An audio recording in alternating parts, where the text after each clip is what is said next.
You are watching Reporter Evening Show.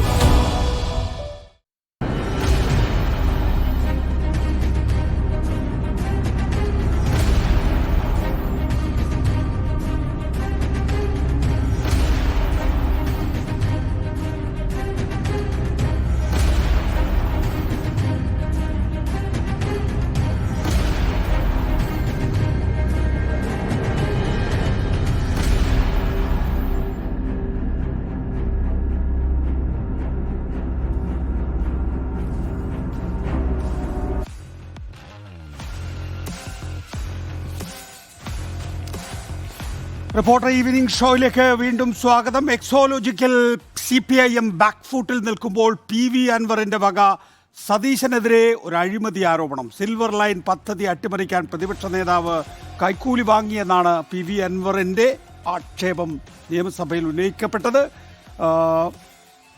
വിവാദം ചൂടുപിടിക്കുകയാണ്. PV അൻവറിന്റെ ആരോപണം ചർച്ചകളിൽ നിറയുമ്പോൾ സർക്കാരിനും CPM-നും അത് ആശ്വാസമാകുന്നുണ്ടോ എന്നുള്ളതാണ് ഏറ്റവും പ്രധാനപ്പെട്ടത്.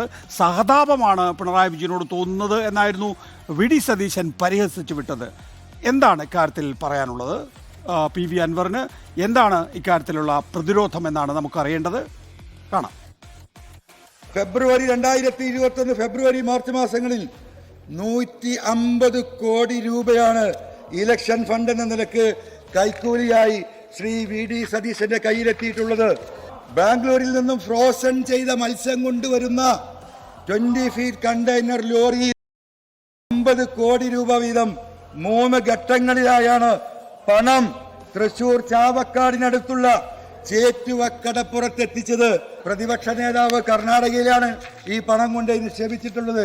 എന്നും രാവിലെ ബാംഗ്ലൂരിലേക്കാണ് പോകുന്നത്. ആ യാത്രാരേഖകൾ പരിശോധിക്കട്ടെ. കൊടും വഞ്ചകനും സാമൂഹിക വിരുദ്ധനും ധിക്കാരിയും അഹങ്കാരിയും സർവോപരി നല്ലൊരു അഭിനേതാവുമായ VD സതീശൻ എന്ന പ്രതിപക്ഷ നേതാവിന്റെ സാർ, ഞാൻ ചിരിക്കണോ അല്ലെ നിങ്ങളെ ഓർത്ത് കരയണോ? നിങ്ങളുടെ ഗതികേടെ ഓർത്തിട്ട് കരയണോ? ഞാൻ ഈ പറഞ്ഞ ആളെ കുറിച്ച് ഒന്നും പറയുന്നില്ല, കാരണം ഞാൻ ഇതിൽ കൂടുതലൊന്നും എക്സ്പെക്ട് ചെയ്യുന്നില്ല. പക്ഷേ അങ്ങ് ഈ സഭാ നേതാവല്ലേ, CPM-ന്റെ പാർട്ടിയുടെ ലീഡറല്ലേ, നിങ്ങളിത് കണ്ടിട്ട് ഇത് നിയമസഭയിൽ അനുവദിക്കാൻ നിങ്ങൾ അനുവാദം കൊടുത്തതിനെക്കുറിച്ചാണ് എനിക്ക് സങ്കടം. I feel sympathy to you. നിങ്ങളിത് ഈ നിയമസഭയിലാവുന്നത് നിങ്ങളിങ്ങനെ പരിഹാസപാത്രമാണോ?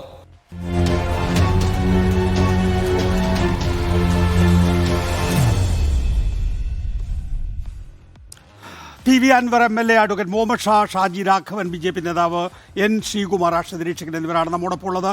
ആദ്യം ശ്രീ PV അൻവർ MLA, താങ്കൾക്ക് നാളെ രാവിലെ വാർത്താ സമ്മേളനം വിളിച്ചു ചേർത്ത് ഈ ആക്ഷേപം പൊതുമധ്യത്തിൽ ഉന്നയിക്കാൻ ധൈര്യമുണ്ടോ? താങ്കൾ ഇക്കാര്യത്തിൽ തെളിവുണ്ട് എങ്കിൽ നിയമസഭയുടെ പ്രൊട്ടക്ഷൻ ഇല്ലാതെ എന്തുകൊണ്ട് പരസ്യമായി പറയാൻ കഴിയുന്നില്ല?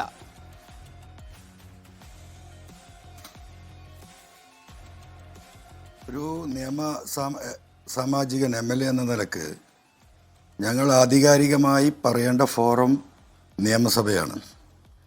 ആ നിയമസഭയിൽ ഒരു മെമ്പർ മറ്റൊരു മെമ്പർക്കെതിരെയോ മന്ത്രിക്കെതിരെയോ പ്രതിപക്ഷ നേതാവിനെതിരെയോ ആധികാരികമായി ഈ പറയുന്ന രീതിയിലുള്ള ആരോപണം ഉന്നയിക്കണമെങ്കിൽ അത് എഴുതി സ്പീക്കർക്ക് നൽകി അതോടൊപ്പം ആരോപണ വിധേയനാകുന്ന വ്യക്തി, ഈ കേസിൽ ശ്രീ VD സതീശൻ, ഒരു കോപ്പി നൽകേണ്ടതുണ്ട്.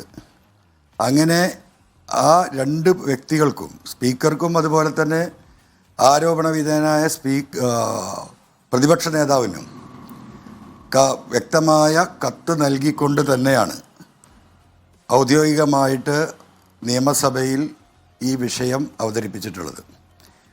താങ്കളുടെ ചോദ്യം ഇത് പൊതുസമൂഹത്തിൽ എനിക്ക് പറയാൻ, പത്രസമ്മേളനം വിളിച്ച് പറയാൻ ധൈര്യമുണ്ടോ എന്നാണ്.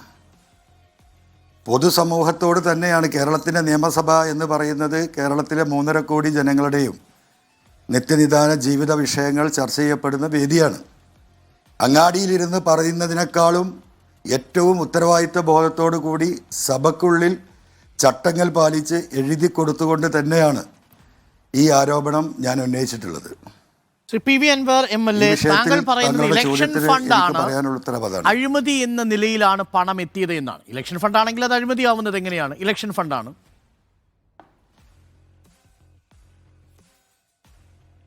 ഇലക്ഷൻ ഫണ്ടാണ് എന്ന രീതിയിൽ എത്തിയെങ്കിൽ ഈ വന്ന പൈസയുടെ കണക്ക് KPCC ഇവിടെ കാണിക്കണ്ടേ? തെരഞ്ഞെടുപ്പ് കമ്മീഷന് കൊടുക്കണമല്ലോ. ഞങ്ങളൊക്കെ തെരഞ്ഞെടുപ്പ് കഴിഞ്ഞാൽ അതിൻ്റെ ഓരോ ഘട്ടത്തിലും ഓരോ ആഴ്ചയിലും നോമിനേഷൻ ഫയൽ ചെയ്ത് കഴിഞ്ഞ് ഓരോ ആഴ്ചയിൽ അല്ലെങ്കിൽ 10 ദിവസം കൂടുമ്പോൾ ഇലക്ഷൻ കമ്മീഷൻ നിർദ്ദേശിക്കുന്നത് പോലെ അത്രയും ദിവസങ്ങളിലുള്ള ചെലവ് ഞങ്ങൾ ഹാജരാക്കാറുണ്ട്. ഏതൊരു സ്ഥാനാർത്ഥിയും ഹാജരാക്കിയിട്ടുണ്ട്. ഈ വന്ന പണം ഇങ്ങനെ കിട്ടിയ പണമായി KPCCയുടെ തെരഞ്ഞെടുപ്പ് ഫണ്ടിൽ മത്സരിച്ച സ്ഥാനാർത്ഥികൾ കണക്ക് കാണിച്ചിട്ടുണ്ടോ എന്നുള്ളത് പരിശോധിക്കേണ്ട വിഷയമാണ്. ഇല്ല, അവിടെയാണ് ശ്രീ പി വി അൻവർ നേരത്തെ അരുൺ ചോദിച്ചതിന് തുടർച്ചയായി ഞാൻ ചോദിക്കട്ടെ. കർണാടക ഹൈദരാബാദ് IT ലോബി കേരളത്തിൽ സിൽവർ ലൈൻ വരാതിരിക്കാൻ, കേരളം ഒരു IT ഹബ്ബാകാതിരിക്കാൻ 150 കോടി രൂപ നൽകിയെന്നുള്ളതാണല്ലോ നിയമസഭയിൽ താങ്കൾ ഉന്നയിച്ചിട്ടുള്ള ആക്ഷേപം. അങ്ങേക്ക് ഞാൻ ആ ഒരു അവസരം തരികയാണ്. എന്ത് തെളിവാണുള്ളത്? അല്ല, അതിന് തെളിവില്ലാതെ, ഒരു ഉത്തരവാദിത്വമില്ലാതെ കേരളത്തിൻ്റെ നിയമസഭയിൽ ഈ കാര്യങ്ങളിങ്ങനെ എഴുതി കൊടുത്ത് ഞാൻ ആരോപിക്കുമെന്ന് നിങ്ങൾക്ക് തോന്നുന്നുണ്ടോ? ഒന്ന്. നമ്പർ 2, ഈ ആരോപണം ഞാൻ ഉന്നയിച്ച വ്യക്തി എന്ന് പറയുന്നത് പ്രതിപക്ഷ നേതാവാണ്. അദ്ദേഹത്തിൻ്റെ മറുപടി നിങ്ങൾ കണ്ടല്ലോ. ഞാൻ ചിരിക്കണോ അല്ലോ ഞാൻ കരയണോ? നിങ്ങളുടെ ഈ അവസ്ഥ കണ്ടിട്ട് എനിക്ക് അങ്ങേയറ്റത്തെ വിഷമമുണ്ട് എന്ന് മുഖ്യമന്ത്രിയെ നോക്കിയാണല്ലോ അദ്ദേഹം പറഞ്ഞത്. താങ്കളുടെ പേരിലാണ് ഈ ആരോപണം ഉന്നയിച്ചിരുന്നെങ്കിൽ താങ്കൾ എന്താണ് ആദ്യം ചെയ്യുക? കേരളത്തിൻ്റെ നിയമസഭയിൽ പ്രതിപക്ഷ നേതാവിനെതിരെ എഴുതി കൊടുത്ത ആരോപണം അദ്ദേഹം നിഷേധിച്ചോ? എവിടെയെങ്കിലും അദ്ദേഹം നിഷേധിച്ചോ?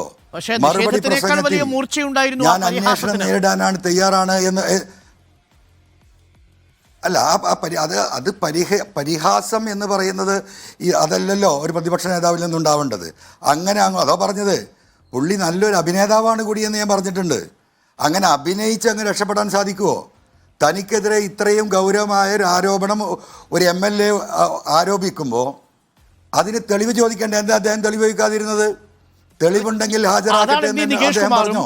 ഞങ്ങളും അങ്ങയോട് ഈ അന്വേഷണത്തിൽ ഒരു തെളിവെങ്കിലും അങ്ങേക്ക് പൊതുജന സമക്ഷം വെക്കാനുണ്ടോ? ഒരു ആരോപണത്തിനുമപ്പുറം ഈ Hyderabad, Karnataka, IT, silver line എന്നൊക്കെ പരത്തി പറയുന്നതിന് ഒരു തെളിവല്ല, ഒരു തെളിവല്ല. ഇത് അന്വേഷണ ഏജൻസികൾ അന്വേഷിക്കേണ്ട കേസാണ്. എനിക്ക് കിട്ടിയ തെളിവുകൾ ഇപ്പോൾ ഞാൻ ഈ പുറം ലോകത്തേക്ക് പുറത്തു വിട്ട് ആ തെളിവ് നശിപ്പിക്കാനുള്ള സാഹചര്യം ഉണ്ടാക്കി കൊടുക്കണോ? എന്തുകൊണ്ടാണ് VD സതീശൻ തെളിവ് ഹാജരാക്കാൻ കേരളത്തിൻ്റെ നിയമസഭയിലെ മേശപ്പുറത്ത് തെളിവ് വെക്കണം എന്തുകൊണ്ടാണ് പറയാതിരുന്നത്? അത് അദ്ദേഹമല്ലേ ചോദിക്കേണ്ടത്. അദ്ദേഹം നിഷേധിച്ചോ?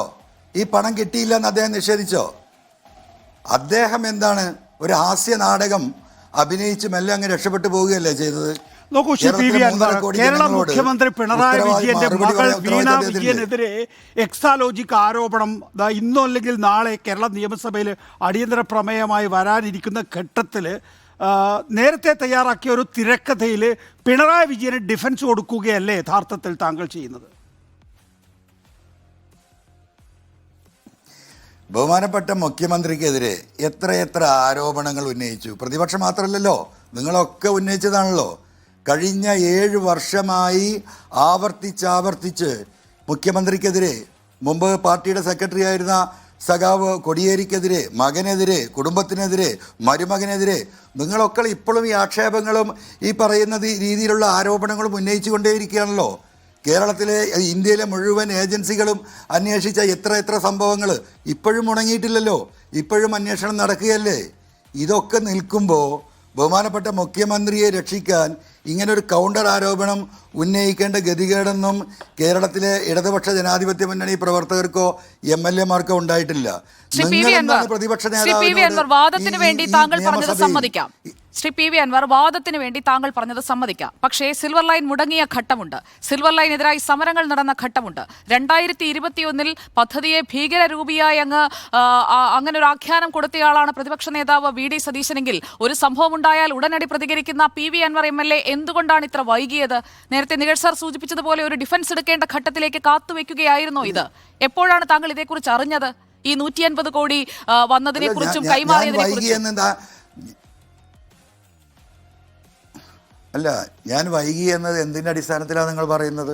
2021 അവതരിപ്പിച്ചു എന്നല്ലേ പറഞ്ഞത്? മനസ്സിലാക്കി പൂർണ്ണമായി ബോധ്യപ്പെട്ട് 2021 തെരഞ്ഞെടുപ്പിൽ കേരളത്തിലെ ജനങ്ങളോട് ഇവർ പറഞ്ഞിരുന്നത് ഇതൊരു ഭീകരമായ കേരളത്തെ വെട്ടിമുറിക്കുന്ന ഒരു പദ്ധതിയാണ് എന്നാണ് പറഞ്ഞത്. അല്ലാതെ 2021 എനിക്ക് വിവരം കിട്ടിയെന്നല്ല പറയുന്നത്. സമയത്ത് തന്നെ കേരളത്തിലെ ജനതയെ ബോധ്യപ്പെടുത്തണം. കേട്ടില്ല. തെരഞ്ഞെടുപ്പ് ഫണ്ടായി 150 കോടി കിട്ടിയെന്നാണല്ലോ താങ്കൾ ഇന്ന് സഭയിൽ പറഞ്ഞത്. അതിനെക്കുറിച്ച് താങ്കൾ ഇപ്പോഴാണോ അറിഞ്ഞത്? ഈ അടുത്ത ദിവസങ്ങളിലാണോ അറിഞ്ഞത്? അതെ, ഇപ്പോഴാണ് ഞാനിത് അറിയുന്നത്. കഴിഞ്ഞ 2-3 ആഴ്ചകളായിട്ടാണ് ഇതിന് കൃത്യമായ വിവരങ്ങൾ കിട്ടിയത്. ആ കിട്ടിയ സമയവും ഇപ്പോൾ നിയമസഭയുമായിട്ട് ഒരു 10-25 ദിവസം വ്യത്യാസമേ ഉള്ളൂ. അല്ല, ശ്രീ പി വി അൻവർ, ഒന്നുകിൽ ഈ പണം നൽകിയ ആളെ കുറിച്ച് നമുക്ക് ധാരണയുണ്ടാവണം, ഇല്ലെങ്കിൽ ഈ പണം പോയ വഴിയെ കുറിച്ചൊരു ധാരണയുണ്ടാവണം. ഇതിൽ രണ്ടിടത്തും അവ്യക്തതയുണ്ട്. ഒന്ന് ഹൈദരാബാദ്, മറ്റൊന്ന് കർണാടക. അപ്പോൾ ഹൈദരാബാദിൽ നിന്ന് ഏതൊക്കെ IT കമ്പനികൾ, ഏതൊക്കെ IT സെക്ടറിൽപ്പെട്ടവരാണ്? ഇങ്ങനെയൊരു സിൽവർ ലൈൻ വന്നാൽ കേരളത്തിലേക്ക് IT വരും, അതുകൊണ്ട് 150 കോടി അങ്ങ് മുടക്കി പ്രതിപക്ഷ നേതാവിന് കൊടുത്ത് ഈ IT വികസനം മുടക്കിക്കളയാം എന്നൊക്കെ ധരിക്കാനുള്ള ശേഷിയുള്ള IT കമ്പനികൾ ഏതാണ് ഹൈദരാബാദും കർണാടകയിലും? അങ്ങനെയുള്ള കമ്പനികൾ ഏതൊക്കെയാണ് കൊടുത്തത് എന്ന് പോലും അങ്ങ് പറഞ്ഞിട്ടില്ല. അല്ല, അത് പറയേണ്ട ഘട്ടം വരുമ്പോൾ പറയൂ അരുൺ. അത് പറയേണ്ട ഘട്ടമല്ല ഇപ്പോൾ. ഇന്ന് അദ്ദേഹം കേരളത്തിൻ്റെ നിയമസഭയിൽ അത് ചോദിച്ചിരുന്നെങ്കിൽ ആ സഭയിൽ ഞാൻ പറയുമായിരുന്നു. അദ്ദേഹം ചോദിച്ചില്ലല്ലോ. അദ്ദേഹത്തിന് ഇഷ്ടംപോലെ സമയം ഉണ്ടായിരുന്നല്ലോ. തെളിവ് ഹാജരാക്കാൻ പറഞ്ഞില്ലല്ലോ. അപ്പോൾ ഇനി അത് തെളിവ് ഹാജരാക്കേണ്ട ഏജൻസികൾ ഈ കേസ് അന്വേഷിക്കും. അവിടെയാണല്ലോ തെളിവുകൾ ഇനി കൊടുക്കേണ്ടത്. ഈ ഫിഷ് കണ്ടെയ്നറൊക്കെ എവിടെ നിന്ന് കിട്ടി ശ്രീ പി വി അൻവർ? ലേലം എന്ന് പറയുന്ന ഒരു സിനിമയിൽ ജഗതി അവതരിപ്പിക്കുന്ന കഥാപാത്രം ഒരു സ്കൂൾ ടീച്ചർ നിയമനത്തിൽ ചോദിക്കുന്ന ചോദ്യങ്ങളുണ്ട്. ഒരു പൂച്ചയുടെ മുമ്പിലേക്ക് പച്ച മത്സ്യമോ അല്ലെങ്കിൽ ഉണക്കമത്സ്യം എത്തിയാൽ ആദ്യം ആ പൂച്ച ആദ്യം ഏത് മത്സ്യം കടിക്കുമെന്ന്. ആ നിലയിലുള്ള ഈ ഫിഷ് ജഗതിക്ക് മത്തിയും മീനും ഒക്കെ ആയി ബന്ധപ്പെട്ട കാര്യങ്ങൾ മാത്രമേ അറിയാവുള്ളൂ എന്നുള്ള. പി വി അൻവർ, ഈ ഫിഷ് കണ്ടെയ്നർ എവിടെ നിന്ന് വന്നു?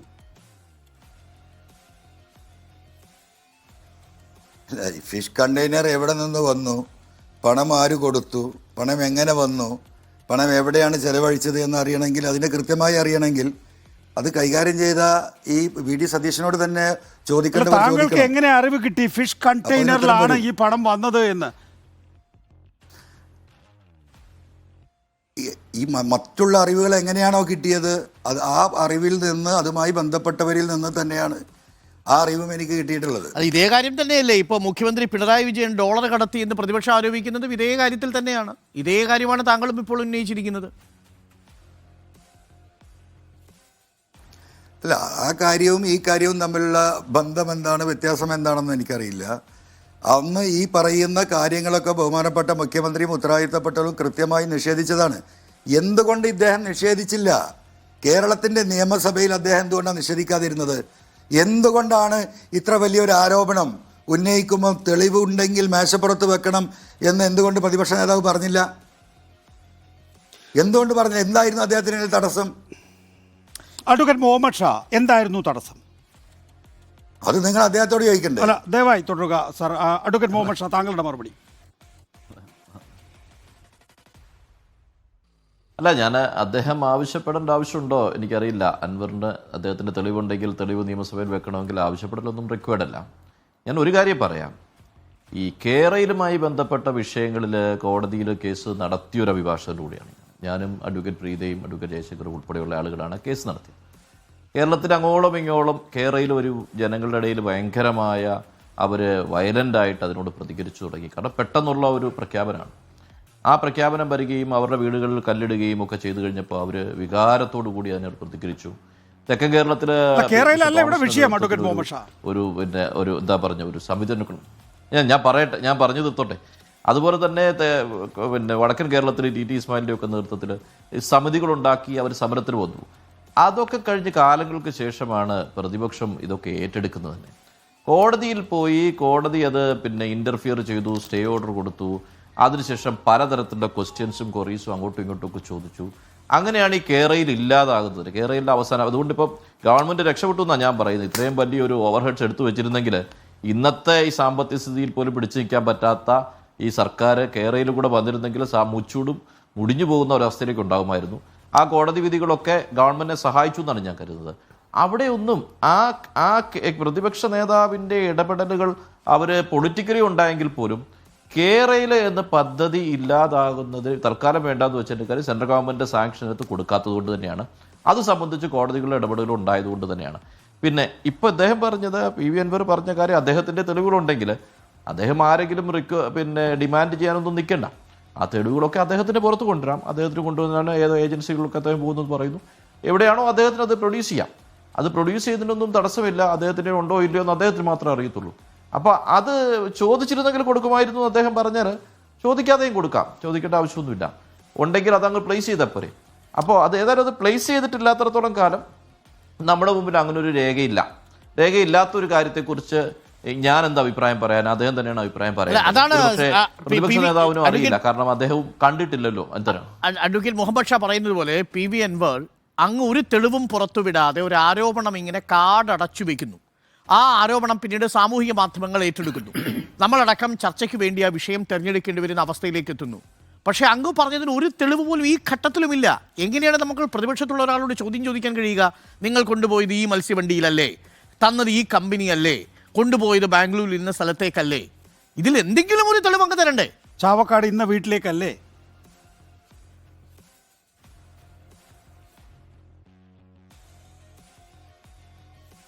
PV അൻവർ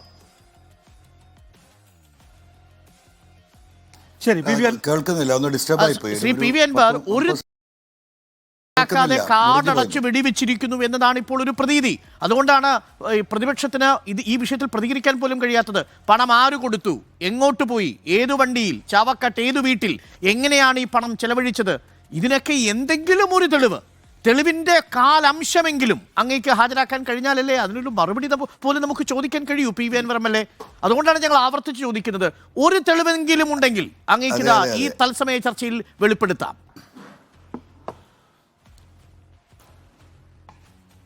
അരുൺ, ഞാൻ സാധാരണ കാട് അടച്ച് വെടിവെക്കുന്ന ആളല്ല. കൃത്യമായി ഇരയുണ്ട് എന്ന് മനസ്സിലാക്കി തോക്കിൽ ഉണ്ടോ എന്നും കൃത്യമായി ബോധ്യപ്പെടുത്തി ആ ഇരയെ കൃത്യമായി ലക്ഷ്യം വെച്ച് വെടിവെക്കുന്ന ആളാണ്. ഇപ്പോൾ ഞാൻ ഈ ആരോപണം ഉന്നയിച്ചിട്ട് 3 മണിക്കൂറേ ആവുന്നുള്ളൂ, അല്ലെങ്കിൽ 3.5 മണിക്കൂർ. ഈ നിമിഷം ഈ തെളിവുകൾ ഞാൻ ഹാജരാക്കണമെന്ന് പറയുമ്പോൾ ഈ കുറ്റം ചെയ്തവർക്ക് രക്ഷപ്പെടാനുള്ള വഴികൾ തുറന്നു കൊടുക്കുകയാണ് ഞാൻ. അങ്ങനെ ഒരു വിഡ്ഢിത്തം ചെയ്യാൻ നിങ്ങളുടെ ഈ ചോദ്യത്തിന് മുന്നിൽ കീഴടങ്ങിക്കൊണ്ട് ഇതാണ് തെളിവുകൾ എന്ന് പറഞ്ഞുകൊണ്ട് ഞാൻ മുന്നോട്ട് വരും. നേതാവ് ആവശ്യപ്പെട്ടിരുന്നെങ്കിൽ അങ്ങനെ നിയമസഭയിൽ കൊടുക്കുമായിരുന്നു. അല്ല, അതിനപ്പുറത്തേക്ക് PV അൻവർ നോക്കൂ, താങ്കൾ ഈ ആരോപണം ഉന്നയിച്ചു. താങ്കൾക്ക് തെളിവ് കൊടുക്കാൻ ഒരുപക്ഷെ സാധിക്കുക നീതിന്യായ വ്യവസ്ഥയ്ക്ക് മുമ്പിലാണ്. അതുകൊണ്ടാണ് ഞാൻ തുടക്കത്തിൽ തന്നെ ചോദിച്ചത്, അങ്ങ് നാളെ ഒരു വാർത്താ സമ്മേളനം വിളിക്കൂ, എന്നിട്ട് ഇന്ന് നിയമസഭയിൽ ഉന്നയിച്ച ആരോപണം ഉന്നയിക്കൂ. അങ്ങനെയാണെങ്കിൽ VD സതീശനെ സംബന്ധിച്ചിടത്തോളം അദ്ദേഹം നിരപരാധിയാണ് എന്ന ബോധ്യം അദ്ദേഹത്തെ സംബന്ധിച്ചിടത്തോളം ഉണ്ടെങ്കിൽ അദ്ദേഹം നിയമ നടപടിയുമായി പോകുമല്ലോ. അപ്പോൾ താങ്കൾക്ക് നിയമവ്യവസ്ഥയ്ക്ക് മുമ്പിൽ താങ്കളുടെ തെളിവുകൾ ഹാജരാക്കാമല്ലോ. അപ്പോൾ പിന്നെ ഈ പറയുന്ന പ്രൊട്ടക്ഷൻ്റെ പ്രശ്നമില്ലല്ലോ, തെളിവുകളുടെ പ്രൊട്ടക്ഷൻ്റെ പ്രശ്നമില്ലല്ലോ. അല്ല അങ്ങനെ ആ കാര്യത്തെ കാണണ്ട.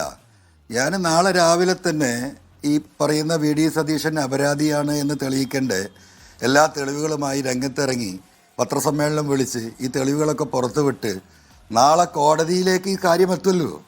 ഒരു തർക്കവും കരുതണ്ട. ഇത് അന്വേഷിക്കേണ്ട ഏജൻസികൾക്ക് നമ്മൾ പരാതി കൊടുക്കാൻ തന്നെയാണ് നിൽക്കുന്നത്. ആ പരാതിയുമായി മുന്നോട്ട് പോകും. ആ തെളിവുകളൊക്കെ തൽക്കാലം ഈ പറയുന്ന വാദഗതികൾക്ക് വേണ്ടി അത് നിയമ നടപടികളിലേക്ക് കിടക്കുകയാണ് ഞാൻ. അത് ഈ ജുഡീഷ്യറിയുടെ മുമ്പിൽ, വിജിലൻസിൻ്റെ മുമ്പിൽ, മറ്റ് ഏജൻസികളുടെ മുന്നിൽ കൃത്യമായ പരാതി എഴുതി കൊടുത്ത് അന്വേഷണം നടത്താൻ കേസ് ഫയൽ ചെയ്യാൻ തയ്യാറായിട്ട് തന്നെയാണ് ഞാൻ നിൽക്കുന്നത്. വിജിലൻസിന് അതിൽ ഈ മുന്നിൽ വ്യഗ്രത പരാതി പൂണ്ടിട്ട് നാളെ ഈ തെളിവൊക്കെ പുറത്തേക്കെടുത്ത് വലിച്ചെറിഞ്ഞ് നാളെ ഈ കേസിന് ഉണ്ടാകാവുന്ന എന്താ പറയുക നെഗറ്റീവുകൾ എതിരാളികൾക്ക് സൃഷ്ടിച്ചെടുക്കാൻ, തെളിവ് നശിപ്പിക്കാൻ, ഇതുമായി ബന്ധപ്പെട്ട ആളുകളെ സ്വാധീനിക്കാൻ ഒക്കെയുള്ള സാഹചര്യം ഞാൻ ഉണ്ടാക്കി കൊടുക്കുക എന്ന് പറഞ്ഞാൽ ഞാനൊരു വലിയ വിഡ്ഢിയാവില്ലേ? ശരി, ആയിക്കോട്ടെ. നിയമ നടപടികളിലേക്ക് താങ്കൾ പോകുന്നു എന്നാണ് സ്വാഭാവികമായിട്ടും താങ്കൾക്ക് പറയാനുള്ള കാര്യം അവിടെ പറയുക. ഒരു ടെലിവിഷൻ ചാനൽ എന്നുള്ള നിലയിൽ താങ്കൾ ഇപ്പോൾ ഉന്നയിക്കുന്ന ആരോപണങ്ങൾക്കൊന്നും നിയമപരമായ ഒരു ബാധ്യതയും ഞങ്ങൾക്കുണ്ടാകുന്നില്ല. അതുകൊണ്ട് തന്നെ താങ്കൾ നിയമ നടപടികളുമായി മുന്നോട്ട് പോവുക. ശ്രീ ഷാജി രാഘവൻ, നോക്കൂ, ഇന്ന് രാവിലെയാണ് കെ സുരേന്ദ്രൻ പറഞ്ഞത് കേരയിൽ ചത്ത് മണ്ണടിഞ്ഞു, ഞങ്ങൾ തന്നെയാണ് മുടക്കിയത്, ഇനി ആര് വിചാരിച്ചാലും നടക്കില്ല. താങ്കൾക്ക് തെറ്റി, അല്ലെങ്കിൽ താങ്കളുടെ രാഷ്ട്രീയ പാർട്ടിക്ക് തെറ്റി, അത് മുടക്കിയത് ഹൈദരാബാദ് കർണാടക ലോബിയാണത്രേ.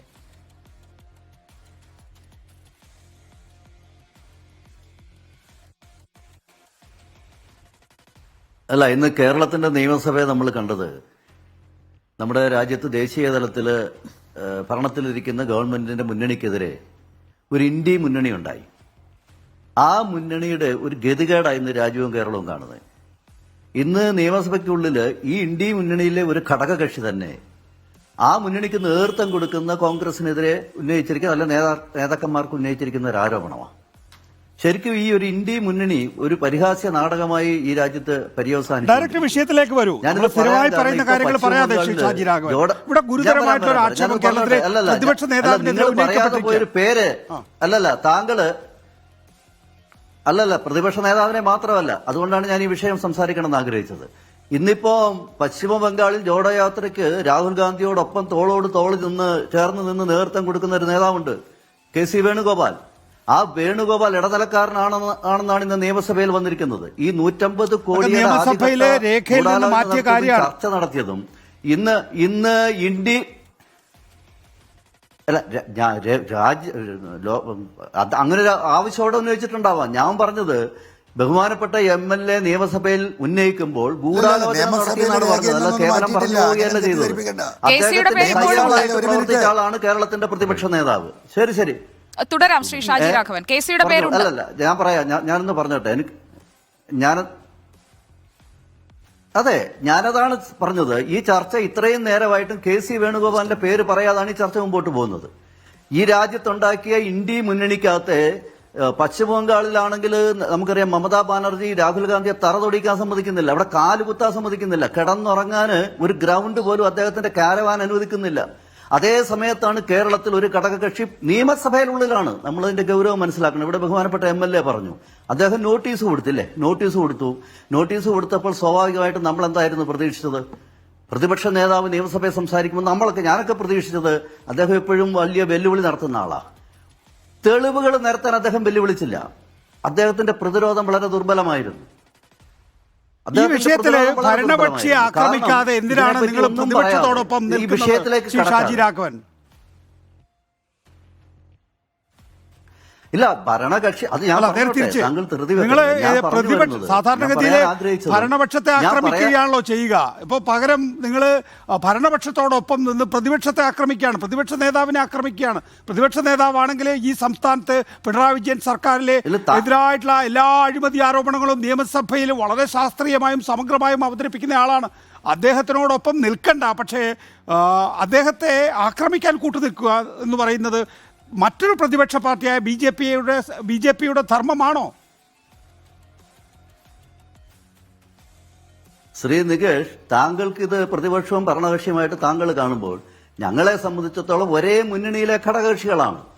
ഇതൊരു പൊറോട്ട് നാടകമാണ്. ഞാൻ ഇപ്പോഴും ഉറപ്പിച്ചു പറയുന്നു, ഈ വിഷയം ഉന്നയിച്ച അൻവർ ഉൾപ്പെടെ ഇതുമായിട്ട് മുമ്പോട്ട് പോകാൻ സാധിക്കില്ല. നിങ്ങൾ പലരും ഇവിടെ ചോദിച്ചല്ലോ, എന്തുകൊണ്ട് ശ്രീ അൻവർ തെളിവുകൾ നിരത്തുന്നില്ല? അദ്ദേഹം അതിനൊരു കൃത്യമായ മറുപടി ഇവിടെ പറഞ്ഞിട്ടില്ല. ഒരു തെളിവും നിരത്താൻ പോണില്ല. കേരളത്തിൽ കാലാകാലങ്ങളിൽ മാറി മാറി വന്ന 2 മുന്നണി നേതാക്കളും ഇതേപോലുള്ള വലിയ പ്രോജക്റ്റുകൾ നമ്മുടെ നാടിന് പ്രയോജനകരമാകും എന്നൊക്കെ പറഞ്ഞ് നടപ്പിലാക്കുന്ന എല്ലാ പ്രോജക്റ്റുകളുടെ പിന്നില് വളരെ വ്യക്തിപരമായി പണസമ്പാദനത്തിനുള്ള വലിയ തോതിലുള്ള അഴിമതി നടന്നിട്ടുണ്ട്. ഇവർ പരസ്പരം സഹായിക്കുന്ന നിലപാടായെടുത്തു. ഇവിടെ ഈ പറയുന്ന ഒറ്റ സെക്കൻഡ് ഈ കേരളയിൽ സംബന്ധിച്ച് ഈ വിഷയം നമുക്ക് ആലോചിക്കണം. കോടിക്കണക്കിന് ശതകോടികളുടെ അഴിമതിക്ക് വേണ്ടിയിട്ടാണ് ഇത് ഇടതുപക്ഷം കേരളത്തിൽ നടപ്പിലാക്കാൻ വേണ്ടി പരിശ്രമിച്ചത്. അതെല്ലാവർക്കും അറിയുന്ന കാര്യമാണ്. ഇന്ന് ആ പദ്ധതിയിൽ അതേപോലെ തന്നെ അഴിമതി നടത്താൻ കൂട്ടുനിന്ന ഒരു പാർട്ടിയായിട്ട് മുന്നണിയായിട്ട് കേരളത്തിന്റെ പ്രതിപക്ഷം അല്ലെങ്കിൽ ND മുന്നണിയിലെ വേറൊരു ഘടകകക്ഷി തന്നെ അതിന്റെ ഭാഗമായി ഇന്ന് മറ്റൊരു ഘടകകക്ഷി പറയുകയാണ്.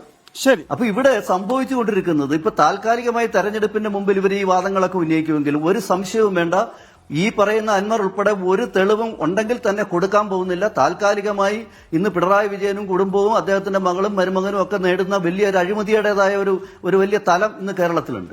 അതിനൊക്കെ ഒരു താൽക്കാലികമായി പരിഹാരം നേടുന്നതിന് വില പേശാൻ വേണ്ടിയിട്ട് ഈ അൻവർ ഉന്നയിച്ച ആരോപണങ്ങളെ ഉപയോഗിക്കും എന്നാണ് ഞങ്ങൾ കരുതുന്നത്. ഓക്കെ, ശ്രീ എൻ ശ്രീകുമാർ, കൃത്യമായി ലക്ഷ്യത്തിൽ തറയ്ക്കുന്ന തരത്തിൽ തോക്കും തിരകളും ലക്ഷ്യവും ഒക്കെ സജ്ജീകരിച്ച ശേഷമാണ് ഓരോ ആരോപണവും ഉന്നയിക്കാറുള്ളത്. അതുതന്നെയാണ് ഇവിടെ VD സതീശനെതിരെയും താൻ ചെയ്തതെന്നാണ് ഇപ്പോൾ ശ്രീ PV അൻവർ MLA ഈ ചർച്ചയിൽ തന്നെ വ്യക്തമാക്കിയത്. ഇന്ന് നിയമസഭയിൽ അദ്ദേഹം പറഞ്ഞതിന് എന്തുകൊണ്ട് പ്രതിരോധിക്കാൻ, കൃത്യമായി തെളിവ് ചോദിക്കാൻ പ്രതിപക്ഷ നേതാവ് തയ്യാറായില്ല?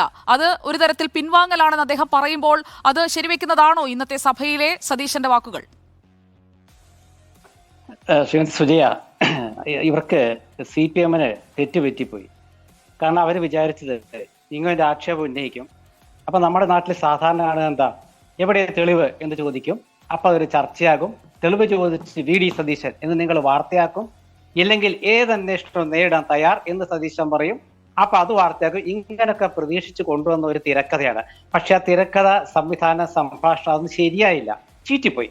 അത് ശരിക്കും ചീറ്റിപ്പോയി. അതാണ് അതിന്റെ അടിസ്ഥാനപരമായ ഒരു പരിഹാസമായിട്ട് പറയുകയാണെങ്കിൽ എനിക്ക് പറയാനുള്ളത്. രണ്ടാമത്തെ കാര്യം, ഗൗരവമായ വിഷയം, വസ്തുനിഷ്ഠമായിട്ട് ഒന്നും പറയാൻ പറ്റാത്തൊരവസ്ഥയിൽ പരാജിതർ കൊണ്ടുവരുന്ന ഒരു ആയുധമാണ് കാടടച്ച് വെടിവെക്കുക എന്ന് പറയുന്നത്. അത് CPM ഇന്ന് കൊണ്ടുവന്നത് മുഖ്യമന്ത്രി ഏറ്റുപിടിച്ചില്ല. ശ്രദ്ധിക്കണം, മുഖ്യമന്ത്രി അങ്ങനെ 150 കോടി രൂപയുടെ അഴിമതി പ്രതിപക്ഷ നേതാവ് നടത്തിയെന്ന് ഭരണകക്ഷിയിൽപ്പെട്ട ഒരു MLA പറയുമ്പോൾ അത് മുഖ്യമന്ത്രി ചോദിക്കണ്ടേ, ഇതിന് ഉത്തരവുണ്ടോയെങ്കിലും ചോദിക്കണ്ടേ? അദ്ദേഹം ഏറ്റുപിടിച്ചില്ല. ഇനി നാളെ ഉന്നയിച്ച ആള് അത് പറഞ്ഞില്ലെങ്കിൽ തന്നെ നാളെ പാർട്ടി ഏറ്റെടുക്കുമോ? പാർട്ടി ഏറ്റെടുത്തിട്ട് പാർട്ടി നേതാവ് പത്രസമ്മേളനം നടത്തി ഈ ആരോപണം ഉന്നയിക്കുമോ? അതൊക്കെയാണ് അറിയേണ്ടത്. നിയമസഭയിൽ ഇതിനൊറ്റ ഉത്തരവേ എനിക്ക് പറയാനുള്ളൂ. ഞാൻ കടമെടുക്കുകയാണ്. മുഖ്യമന്ത്രി പിണറായി വിജയനെ കുറിച്ച് മാത്യു കുഴൽനാടൻ ഇങ്ങനെ ആക്ഷേപം ഉന്നയിച്ചപ്പോൾ അദ്ദേഹം സ്പീക്കറെ നോക്കി ചോദിച്ചു, എന്തും വിളിച്ചു പറയാമെന്നാണോ എന്നൊരു ചോദ്യം ചോദിച്ചു. അത് തന്നെ ഇവിടെ ഉള്ളൂ. പക്ഷെ പ്രതിപക്ഷ നേതാവ് അത് വളരെ ഭംഗിയായി പരിഹാസ രൂപേണ, ഇതിലും വലിയ പരിഹാസം എന്താ ഉള്ളത്, ഇതിലും വലിയ ഉത്തരം എന്താ ഉള്ളത്, നിങ്ങളുടെ ചാനൽ എഴുതി കാണിക്കുന്നത് ഞാൻ കണ്ടു. VD സതീശന്റെ മറുപടി, VD സതീശൻ മറുപടി കൊടുത്തിട്ടില്ല. VD സതീശന്റെ പ്രസ്താവന എന്ന് പറയുന്നത് പരിഹാസത്തോട് അദ്ദേഹം തള്ളിക്കളഞ്ഞു. അദ്ദേഹം സഹതാപം അർഹിക്കുന്നു എന്ന് പറയുന്നു, കരയണോ ചിരിക്കണോ ചോദിക്കുന്നു. പക്ഷെ ഇവർ ഉദ്ദേശിച്ചതല്ല, ഒരു വരി കിട്ടിയാൽ മതി, ഞാൻ ഏതന്വേഷണത്തെ വളരെ ശക്തമായ പ്രതിരോധമാണ് ശ്രീ ശ്രീകുമാർ താങ്കൾ ഉന്നയിച്ചത്. ശ്രീ PV അൻവർ, എന്തുകൊണ്ടാണ് താങ്കൾ 150 കോടി രൂപ ക്യാബിനറ്റ് റാങ്കുള്ള പ്രതിപക്ഷ നേതാവിനെതിരെ ഉന്നയിച്ചപ്പോൾ തുടർന്ന് സംസാരിച്ച മുഖ്യമന്ത്രി പിണറായി വിജയൻ അദ്ദേഹത്തിന്റെ 2 മണിക്കൂർ പ്രസംഗത്തിൽ ഒരു വാചകം അതിനുവേണ്ടി ഉപയോഗിക്കാതിരുന്നത്? അല്ല, അത് മുഖ്യമന്ത്രിയുമായി ബന്ധപ്പെട്ട കാര്യങ്ങളാണ്. കാരണം ഞാൻ സഭയിൽ ഈ കാര്യങ്ങൾ ഉന്നയിച്ചു, കാര്യങ്ങൾ അവതരിപ്പിച്ചു, കൃത്യമായി കാര്യങ്ങൾ പറയുകയും ചെയ്തു. ഇനി അതിൻ്റെ മുകളിൽ അടുത്ത സ്റ്റെപ്പ് എടുക്കേണ്ടത്, നിയമപരമായിട്ടുള്ള സ്റ്റെപ്പ് എടുക്കേണ്ടത് ഞാൻ തന്നെയാണ്. ഞാൻ ആ നിയമപരമായ സ്റ്റെപ്പിലേക്ക് കടക്കാൻ പോവുകയാണ്. അതിനൊരു ഘട്ടമുണ്ടാകും. മുഖ്യമന്ത്രിയെപ്പോലെ വളരെ ഉത്തരവാദിത്തപ്പെട്ട ഒരു വ്യക്തി ഇത്തരം കാര്യങ്ങളിൽ അഭിപ്രായം പറയേണ്ട ഘട്ടം എപ്പോഴാണ് എന്ന് അദ്ദേഹത്തിന് കൃത്യമായി അറിയാം. അതുകൊണ്ട് മറുപടി പറയും. കൈതോലപ്പാലക്കാർ ഇഷ്ടം പോലെ ഇവിടെ ഉണ്ടല്ലോ, നമുക്ക് ചുറ്റുമുണ്ടല്ലോ, അരുൺ. ഞാൻ അതിനെക്കുറിച്ച് പറയേണ്ട കാര്യമില്ലല്ലോ. കൈതോലപ്പായ മാത്രമല്ല, ഈന്തപ്പഴത്തിൽ സ്വർണ്ണമുണ്ട്, ഡോളർ കടത്തലുണ്ട്, ബിരിയാണി ചെമ്പുണ്ട്. അല്ല, അതുപോലൊരു കെട്ടുകഥ അതിനപ്പുറമൊന്നുമില്ല. ഇതൊക്കെ ആ ബിരിയാണി ചെമ്പ അതുപോലെ ഒരിക്കലും ആയിട്ടില്ലല്ലോ. PV അൻവർ പറഞ്ഞ ഇതിനു മുമ്പും ഇത്തരത്തിലുള്ള അല്ലെങ്കിൽ ഇത് വേറെ രൂപത്തിലുള്ള വിഷയങ്ങളിൽ എന്താണോ പറഞ്ഞിട്ടുള്ളത് അത് തെളിവടിസ്ഥാനത്തിലാണ് പറഞ്ഞിട്ടുള്ളത്. അത് കേരളീയ സമൂഹത്തിന് ആ പറഞ്ഞതുപോലെ കൃത്യമായി തെളിവടക്കം പ്രതിപക്ഷ നേതാവിൻ്റെ ആഫീസ് പത്രമാധ്യമ പ്രവർത്തകരുടെ ഗൂഢാലോചനയുടെ കേന്ദ്രമാണ്. അവിടുന്നാണ് കഥയും തിരക്കഥയും എഴുതുന്നത് എന്ന് ഞാനൊരു പോസ്റ്റ് ഇട്ടപ്പോൾ അതിനെ കളിയാക്കിയവർ പലരുണ്ടായിരുന്നു. രണ്ടാമത്തെ ദിവസം കേരളത്തിലെ പ്രധാനമായ 3 ചാനലുകളും കൊടുത്ത ഒരേ വാർത്ത ഒരക്ഷരത്തിൽ തെറ്റില്ലാതെ ഒരു വാക്കിൽ വ്യത്യാസമില്ലാതെ 3 ആളുകൾ ഒരേപോലെ ഇരുന്നത് വായിക്കുന്നത് കേരളത്തിലെ ജനങ്ങളുടെ മുമ്പിൽ നമ്മൾ പുറത്തുവിട്ടതാണ്. അങ്ങനെ എത്രയോ സംഭവങ്ങൾ. അപ്പൊ ശരി, Sree P V Anvar MLA. താങ്കൾ തെളിവ് പുറത്തുവിടും, നിയമ നടപടികളുമായി മുന്നോട്ട് പോകും, താങ്കൾ അന്വേഷണ ഏജൻസികളെ സമീപിക്കും. ഈ വിഷയത്തിൽ ഒരു അന്വേഷണം താങ്കൾ ആവശ്യപ്പെടുന്നു, അതിന് അന്വേഷണ ഏജൻസി താങ്കൾ നിയമപരമായി തന്നെ സമീപിക്കും. ഇത് പാർട്ടി ഏറ്റെടുക്കാനുള്ള സാധ്യതയും ഉള്ളതായി താങ്കൾ കണക്കാക്കുന്നു അല്ലെ പി വി അൻവർ എം.എൽ.എ.? നോക്കാം, നമുക്ക് വരാനിരിക്കുന്ന ദിവസങ്ങളിൽ അതിനെക്കുറിച്ച് അറിയാമല്ലോ. വളരെ നന്ദി Sree P V Anvar MLA. ബോധ്യം യെസ്, പറഞ്ഞോളൂ, പൂർത്തിയാക്കൂ. അല്ലല്ല, എൻ്റെ ബോധ്യം, എനിക്ക് ബോധ്യപ്പെട്ട സംഗതി, ഒരു നിയമസാമാജികൻ എന്ന നിലക്ക് എനിക്കത് പറയേണ്ട ഫോറം നിയമസഭയാണ്. ആ നിയമസഭയിൽ കൃത്യമായി പറയേണ്ട കാര്യം കൃത്യമായി പറഞ്ഞു. ഇനി അതിൻ്റെ ആഫ്റ്റർ റിസൾട്ടിനെ കുറിച്ച് എനിക്ക് ആലോചിക്കേണ്ടതില്ല. ഞാൻ നിയമ നടപടികളുമായി മുന്നോട്ട് പോകും. അതിൻ്റെ കാര്യങ്ങളുമായി നിയമസാമാജികരുമായി ചർച്ച നടത്തി അതിന്റെ നിലപാടെടുത്ത് ഞാൻ മുന്നോട്ട് പോകും. P V Anvar MLA., advocate Muhammad Sha, Shaji Raghavan, N Sreekumar, രാഷ്ട്രീയ നിരീക്ഷകൻ, നന്ദി സഹകരിച്ചതിന്. You are watching Reporter Evening Show.